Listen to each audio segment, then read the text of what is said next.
सुप्रभात बच्चों। कल लाइव क्लास में मैंने उपसर्ग पाठ की व्याख्या की थी बच्चों। आज मैं पुनः एक बार उसे समझा दे रही हूँ, जिससे कि आप लोगों को अच्छी तरह समझ में आ जाएगा। मैंने बताया था उपसर्ग जो हैं वो शब्दांश होते हैं। उपसर्गों का अपना कोई अर्थ नहीं होता है विशेष रूप से, लेकिन जब ये शब्दों के आगे लग जाते हैं तो एक विशेष अर्थ उत्पन्न करते हैं, यानी वो शब्द जो होते हैं उनमें विशेषता ला देते हैं या उनके अर्थ को बदल देते हैं। जैसे उदाहरण के लिए आप लोग देख लीजिए बच्चों, ये हमने उदाहरण दिया है। गुण शब्द है और इसमें हमने का उपसर्ग ऐड किया है, अब उपसर्ग जोड़ा है और दुर उपसर्ग जोड़ा है। तो का और गुण, इन दोनों को जोड़कर बना सगुण, और अव और गुण जोड़ के बना अवगुण, और दुर और गुण जोड़ के बना दुर्गुण। तो सगुण यानी जो गुणों से युक्त है, अवगुण जिसमें जो है वो गलत गुण है, और दुर्गुण जिसमें बुरे गुण हैं। तो इस तरह से इनके अर्थों में परिवर्तन आ गया। गुण मतलब क्वालिटी, किसी में कोई भी जो योग्यता होती है उसे गुण कहते हैं।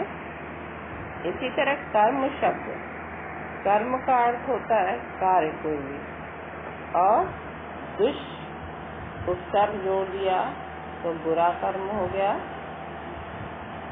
सु प्लस कर्म तो अच्छा कर्म हो गया, अच्छा कार्य, और कुकर्म तो ये गलत कार्य। कुकर्म मतलब गलत कार्य। तो इस तरह से उपसर्ग जुड़कर किसी शब्द में विशेषता उत्पन्न कर देते हैं या उसके अर्थ को बदल देते हैं। उसे हम क्या कहते हैं? उपसर्ग कहते हैं। उपसर्ग की परिभाषा अगर समझें तो जो शब्दांश शब्द के आरंभ में जुड़कर उसके अर्थ में विशेषता ला देते हैं अथवा उसके अर्थ को बदल देते हैं, वे उपसर्ग कहलाते हैं। तो बच्चों, ये उपसर्ग की परिभाषा हुई कि जो शब्दांश शब्द के आरंभ में मतलब पहले जोड़ते हैं, बाद में नहीं। तो जो शब्दांश शब्द के पहले जुड़कर उसके अर्थ में विशेषता ला देते हैं अथवा उसके अर्थ को बदल देते हैं, वे उपसर्ग कहलाते हैं।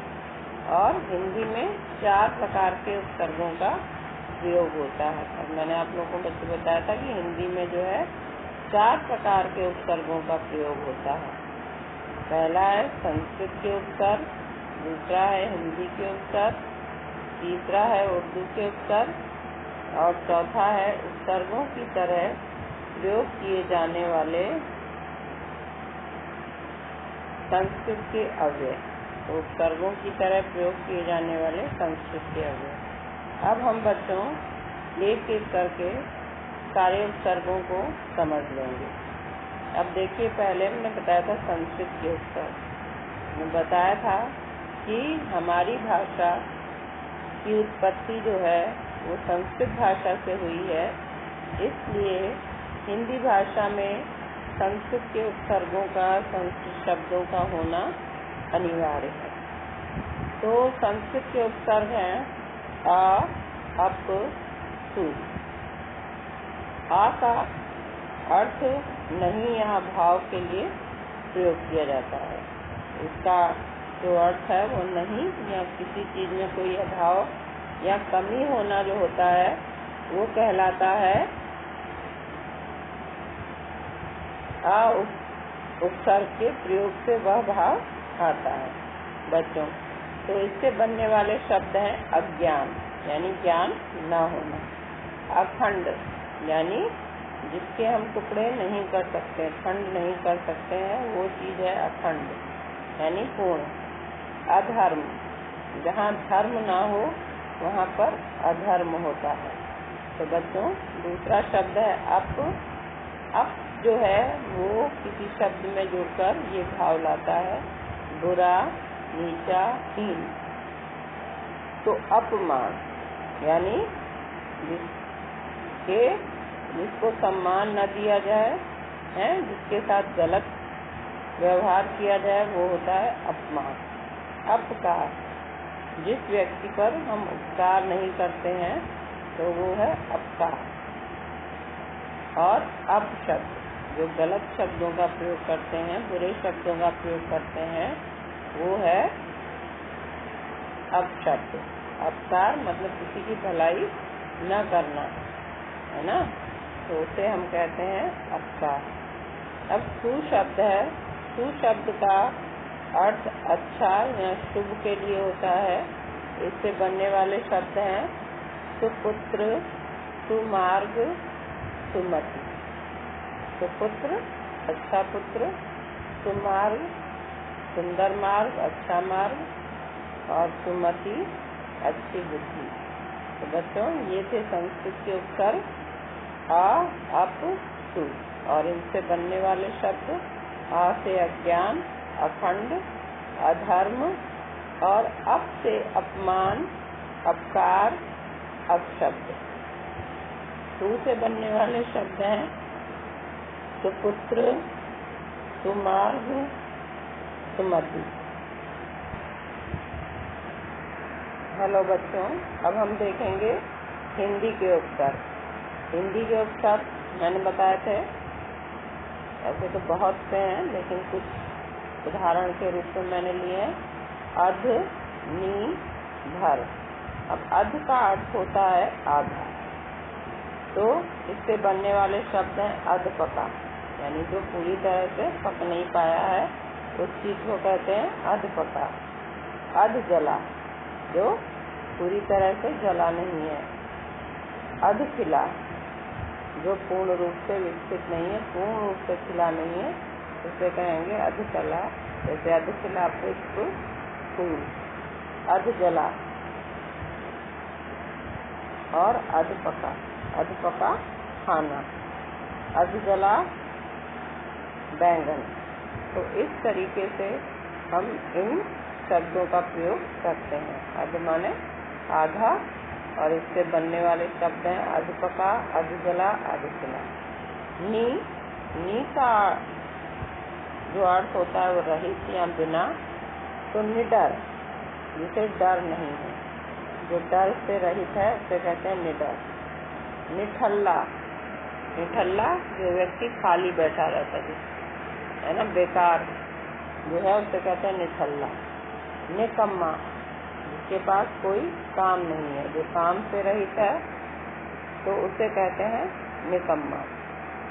तो इस तरीके से ये शब्द बनते हैं नी उपसर्ग के, निडर, निठल्ला और निकम्मा। उसके बाद बच्चों भर। भर का अर्थ जो है पूरा दिया जाता है, भर पेट। जैसे आज मैंने भरपेट खाना खाया। तो भरपेट यानी पेट भर का, पूर्ण रूप से हमारा पेट भर गया। और भरपूर, उसने भरपूर प्रयास किया, यानी पूर्ण रूप से प्रयास किया कि वह परीक्षा में सफल हो जाए। उसने भरपूर प्रयास किया कि वह परीक्षा में सफल हो जाए। उसके बाद भरसक, मैंने भरसक कोशिश की कि छात्र अपना कार्य पूर्ण कर लें। मैंने भरसक कोशिश की कि छात्र अपना कार्य पूर्ण कर लें। तो भरसक पूरी तरह से, तो पूरा अर्थ देने वाला जो शब्द होता है वो होता है भर, और इससे बनने वाले शब्द हैं भरपेट, भरपूर, भरसक। उसके बाद बच्चों कुछ उर्दू के उपसर्ग मैंने बताए थे।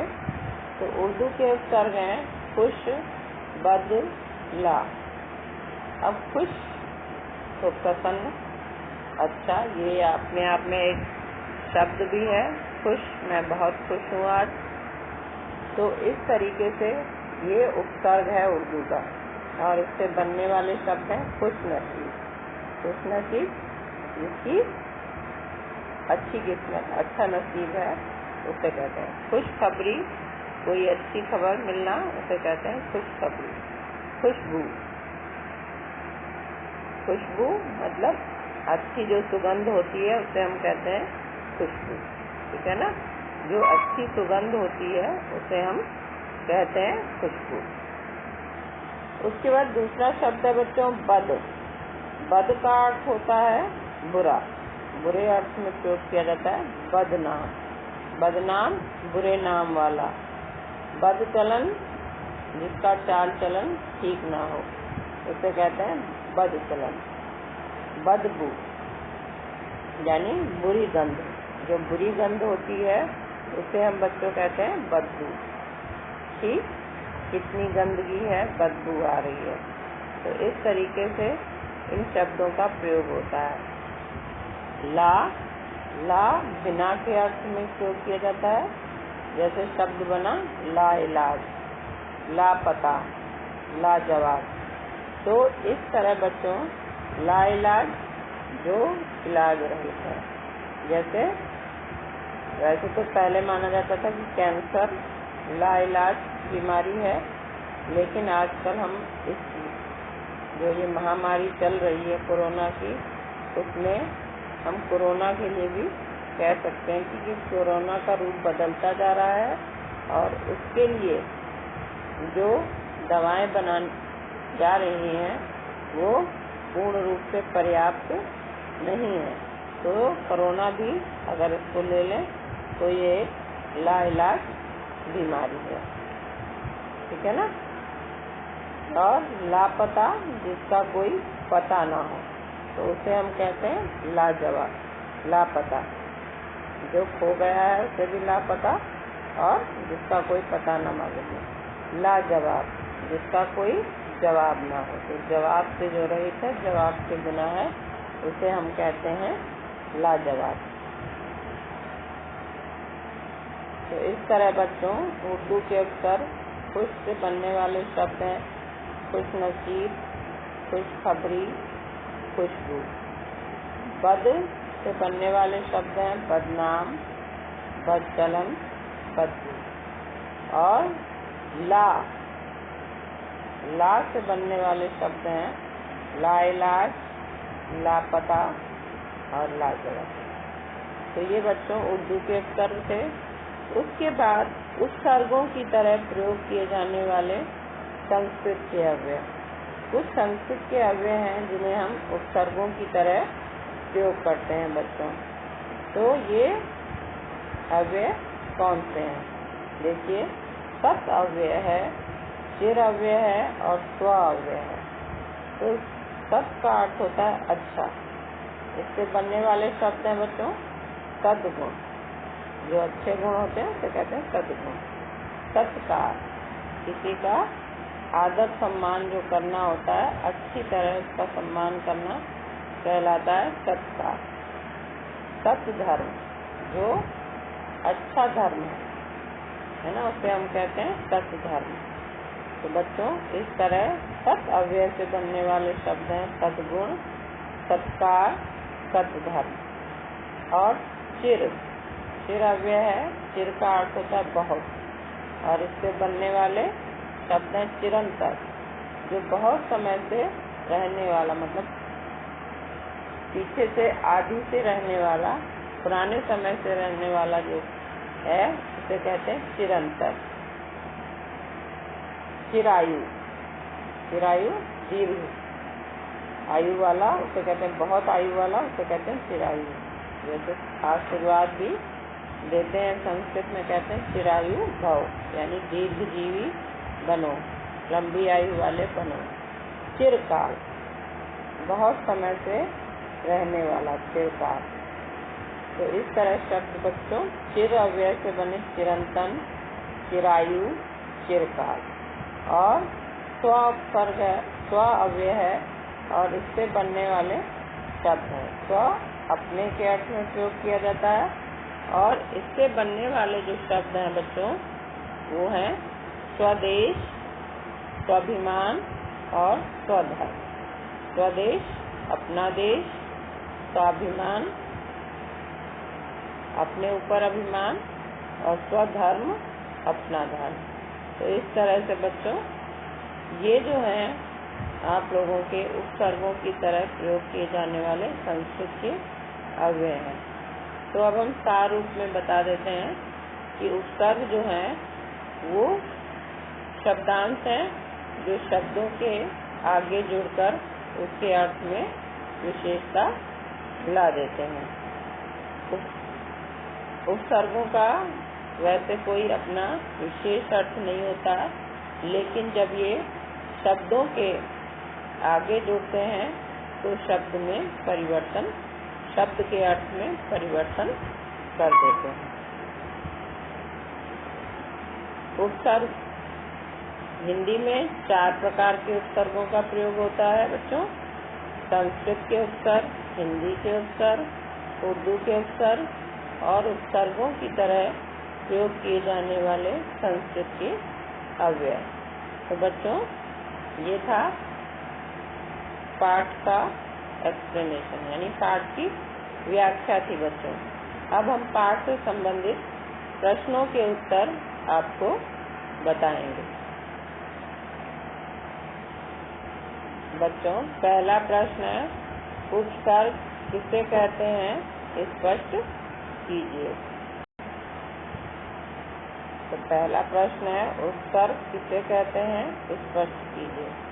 उत्तर, जो शब्दांश शब्द के आरंभ में जुड़कर उसके अर्थ में विशेषता ला देते हैं अथवा उसके अर्थ को बदल देते हैं, वे उपसर्ग कहलाते हैं।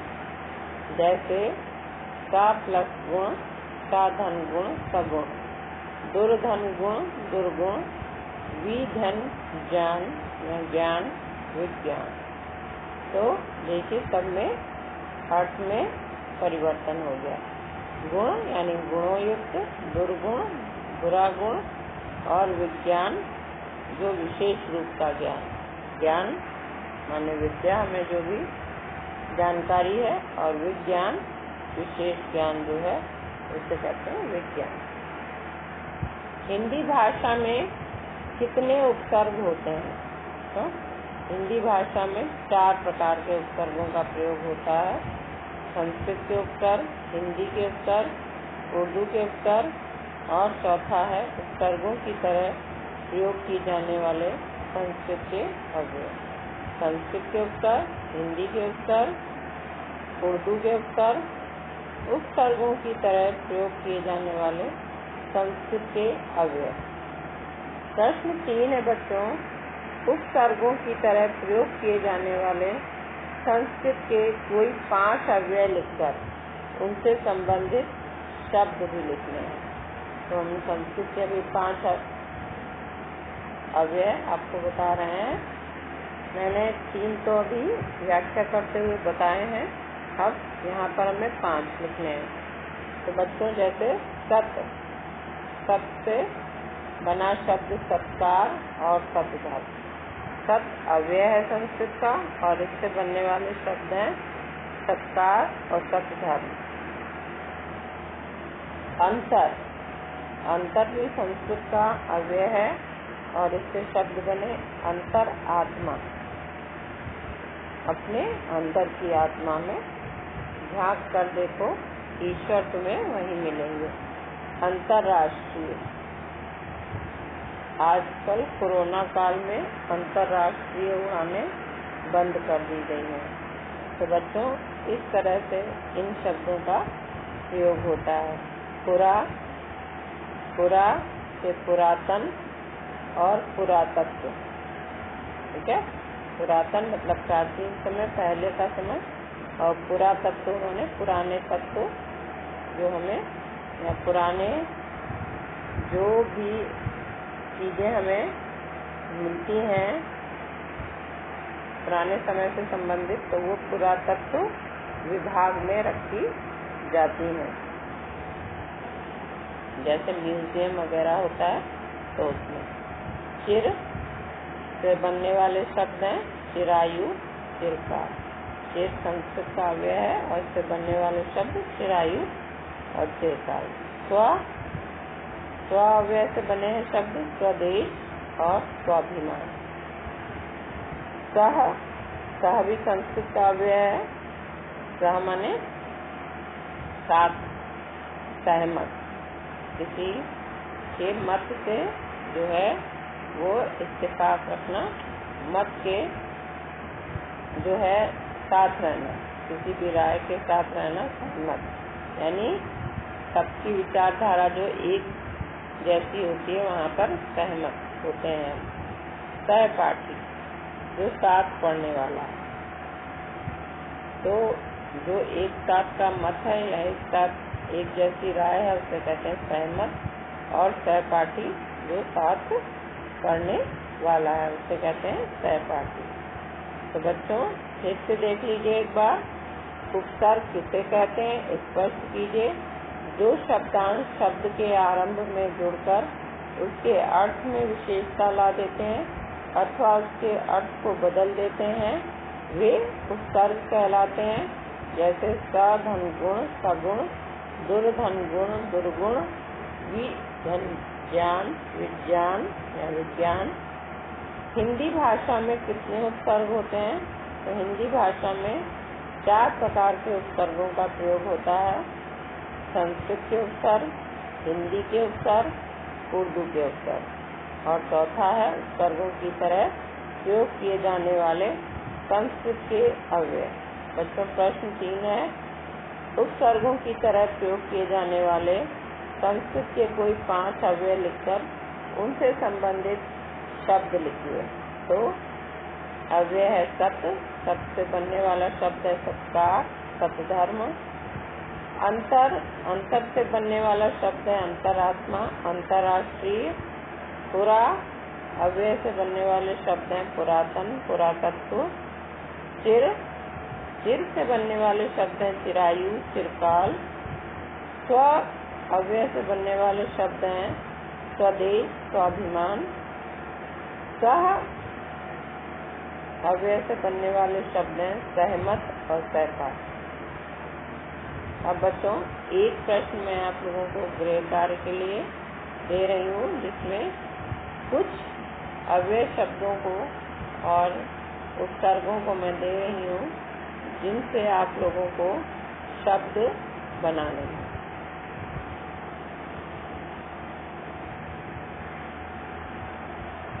बच्चों देखिए, दिए गए उपसर्गों का प्रयोग करते हुए 2-2 शब्द लिखिए। अब जैसे पुरा शब्द से अभी मैंने 2 शब्द बताए, पुरातत्व और पुरातन। हर ये उर्दू का उपसर्ग है, इसके लिए बना सकते हैं। हर दम भी हो सकता है, हर वक्त हो सकता है, और हर साल, तो ये शब्द बन सकते हैं। हर दम, हर साल, हर वक्त। परा ये उपसर्ग है संस्कृत का, पराधीन और पराजय। ठीक है, पराधीन और पराजय, पराक्रम, ये भी बन सकता है।